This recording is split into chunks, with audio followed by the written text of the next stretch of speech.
If your goal is to start a business and you want to make $1 million a year, that means you divide that by 365, you have to make $2,739 a day in revenue to build a business that's making you $1 million a year. If your business doesn't operate on weekends and holidays and you're only working Monday through Friday, well then now you got to take this $1 million and you got to divide it by 261, because now we got to take out weekends and holidays, which means you have to make $3,831 a day if you want to make $1 million a year in your business. If you want to make $100,000 a year, just remove 1 0. If you want to make $100,000 a year here, you got to make $273 a day. If you want to make $100,000 here, that means you have to make $383 a day. The question now is, how do you start from $0 and take that to $273 a day or $383 a day? What do you do? Where do you start? If you want to start a business and you don't have a business idea and you don't have access to capital, you can't go and raise money somewhere, the first thing you got to do is you got to get some cash quickly.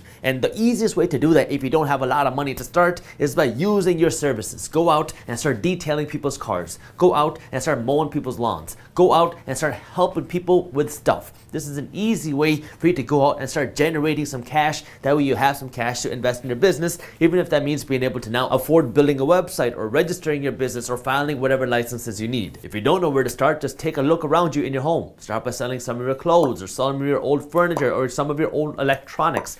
Everyone has stuff in their homes, and it's an easy way for you to generate at least a few $1,000s because you have this extra stuff sitting in your home that you're not using. Just take it and sell it. Now you got some extra cash. Once you do that, then you got to figure out what kind of business you actually want to start. And this isn't always the easiest thing to do, because people make it kind of seem like you're just gonna be able to find your passion and know what you want. But it took me a lot of different business tries to figure out what I liked and what my passion really was, because my passion changed so many times and what I thought was cool changed so many times. But this is where you have to learn to be resourceful, because so many people make it seem like if you want to start a business and if you want to build a big business, you need a whole bunch of money to start. That you cannot start a successful business unless you have resources and unless you have a whole bunch of cash in your pocket.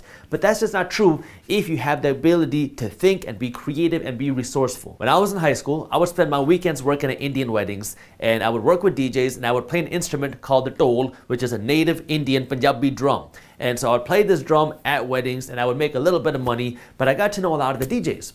And one of the DJs in the industry said, "Hey, you know a lot of people, you're in high school, how about you and I work together to start hosting teen parties at a local restaurant?" There was a new restaurant that popped up in our city, and this restaurant was looking for some exposure and they were looking for some brand awareness, and so they were willing to work with us to allow us to host parties there in exchange for us promoting the restaurant. And us promoting the restaurant doesn't cost us any money, so I figured, hey, let's do it. Now we had a venue to host the party, which was the restaurant. We had a DJ to provide the music, and then we had me, the promoter. I didn't have any extra cash to throw into this business idea, and my parents were not about to give their son some money to throw into this dumb business idea when I should be studying, and so we had to get creative. The way that we would make money is that we would charge people cover or a fee to get into the venue, but we did have costs before the party started. Like we needed to pay for security, we had to pay some money to marketing to create some flyers, and so the DJ agreed that he would front the money to do these things, which was maybe a few $100, and then the money that we make from charging cover would first pay off these expenses, and then whatever money is left after that, we would split 50-50. The DJ would take half and I would take half. My first party when I was in high school ended up being huge. So many people ended up showing up because they were curious about what was going on, but we were not ready for that, and so it was just me and the DJ working, and the DJ had to work at the DJ booth, and I was the one trying to collect cover and run everything else.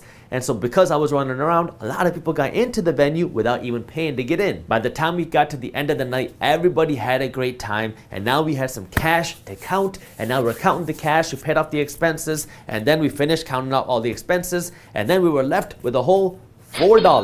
$2 for the DJ, $2 for me. We had spent weeks planning the event, preparing for the event, and getting everything ready, and now to reward ourselves, we had a whole $2 each. But this was the start of something a whole lot bigger for me, because when I got to college, I saw that everybody around me in college was partying. But I didn't drink. I wasn't into partying. I just liked the hosting side of it because I liked the business side of it. You know where this is going now, right? So now I'm in college. I see everybody partying, but I don't want to spend my time partying. So I'm a freshman in college, and the first thing I do is I start knocking on the doors of all the clubs and venues on my college campus, and I ask them, hey, what can I do to host a party at your venue? The first club I go to says, no problem. Just pay us $10,000 and you can have the venue and host your party and do whatever you want. I don't have $10,000, so that was not going to happen. I go to the next place, they didn't answer the door. I go to the third place, they said, sure, you can do a party here, and all you got to do is give us, the club, 50% of the cover that you earn. Now it's the exact same thing as before. I didn't have to pay any money to get the venue. I know a whole bunch of DJs, and they were all willing to work with me on a 50-50 commission. So half of the revenue would go to the club, and now we have half of the revenue left. Half of this now remaining revenue would go to the DJ, and the other half would be mine. So yeah, I didn't get to make all the money that I could have, but it was an easy way for me to get started without putting in a whole bunch of cash, because now I have everything I need. Now all I gotta do is do the marketing, and because I'm in college, everybody's all around you. So I would spend a few $100s to print 5,000 flyers, and then I would stand on the street on my college campus passing these out, and I wouldn't stop until all 5,000 flyers were gone. If you enjoyed this short clip from my longer videos, here's another clip that I think you'll love. And while you're at it, if you're interested in learning more about how to start generating passive income,